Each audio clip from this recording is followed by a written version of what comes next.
নওগাঁর নিয়ামতপুরে একই পরিবারের 4 জনকে হত্যা করা হয়েছে। এদিকে টেকনাফের প্রত্যন্ত শিলখালী এলাকা থেকে 3 জনের মরদেহ উদ্ধার করেছে পুলিশ।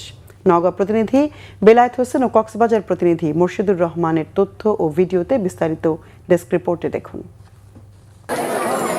মঙ্গলবার সকাল 8টার দিকে নওগাঁর নিয়ামতপুর উপজেলার বাহাদুরপুর গ্রামের একটি বাড়ি থেকে একই পরিবারের 4টি লাশ উদ্ধার করে পুলিশ। নিহত ব্যক্তিরা হলেন বাহাদুরপুর গ্রামের হাবিবুর রহমান, তার স্ত্রী পপি খাতুন এবং তাদের 10 বছরের শিশু পারভেজ হোসেন ও 3 বছরের মেয়ে সাদিয়া খাতুন। পুলিশ ও স্থানীয়রা জানায় হাবিবুর রহমান পেশায় একজন গরু ব্যবসায়ী ছিলেন।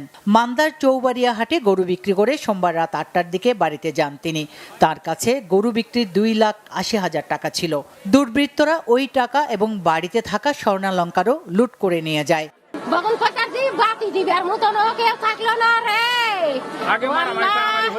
মেরে ফেলে দিয়ে 4টা লাশ কি দিয়ে কাটলো, কাটা ফেলে দিয়ে কিছু রাখছে কিনা, হাইসা কুপ্তা যেটাই হোক। কারোর সাথে ঝামেলা সঠিক আমরা অতটা জানি না, ঠিক আছে।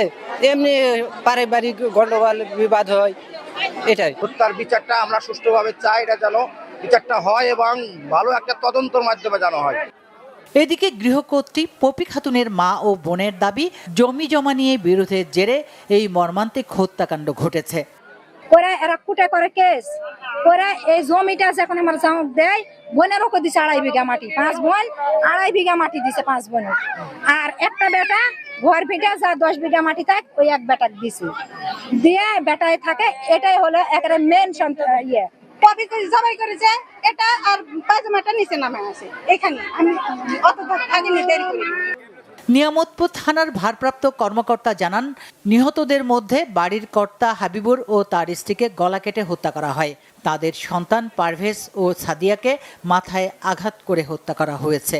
আমি তাৎক্ষণিকভাবে খবর পাওয়ার সাথে সাথে আমি ঘটনাস্থলে এসে পৌঁছে আমি দেখতে পারি 4টি ডেড বডি।